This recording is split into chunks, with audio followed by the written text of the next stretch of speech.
ரோமர் 12:12 நம்பிக்கையில சந்தோஷமாயிருங்கள், உபத்திரத்திலே பொறுமையாயிருங்கள், ஜபத்திலே உறுதியாய் தரித்திருங்கள்.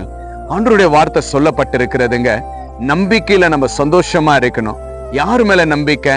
ஆண்டவராகிய இரட்சகர் இயேசு கிறிஸ்து மேல நம்ம நம்பிக்கை வைத்திருக்கும் பொழுது அந்த நம்பிக்கையில நம்ம சந்தோஷமா கத்திடத்துல எல்லா துன்பத்திலையும், எல்லா வேதனையிலும், எல்லா கண்ணீர்களும், எவ்வளவு போராட்டங்கள் நமக்கு வாழ்க்கையில வந்தாலும் நம்ம எப்படி இருக்கணும்னு ஆண்டவர் நமக்கு இன்றைக்கு கற்றுக் கொடுக்கிற வார்த்தை, நீங்க சந்தோஷமா இருக்கணும் என்று கர்த்தர் கற்றுக் கொடுக்கிற ஒரு வார்த்தையா இருக்கிறது. விசுவாசத்துல நம்ம வாழும் பொழுது அநேக பிரச்சனைகள் வரும், அநேக தோல்விகள் வரும். அதை குறித்து நம்ம சோர்ந்து போகாத, இயேசு கிறிஸ்து மேல நம்ம நம்பிக்கையா இருந்து சந்தோஷமா இருக்க வேண்டும் என்று ஆண்டவர் சொல்றார். அதுவும் மீறி நம்மளுக்கு ஒரு உபத்திரம் வரும் பொழுதும் அந்த உபத்திரத்துல நம்ம பொறுமையாய் காத்து கொண்டு, ஆண்டவரே எனக்கு உதவியா இருங்க, ஆண்டவரே நீங்க எனக்கு நிச்சயமா ஜெயத்தை கொடுப்பீங்க என்று சந்தோஷமாய் பொறுமையா இருக்கிறோம். பத்தியா, அந்த பொறுமையில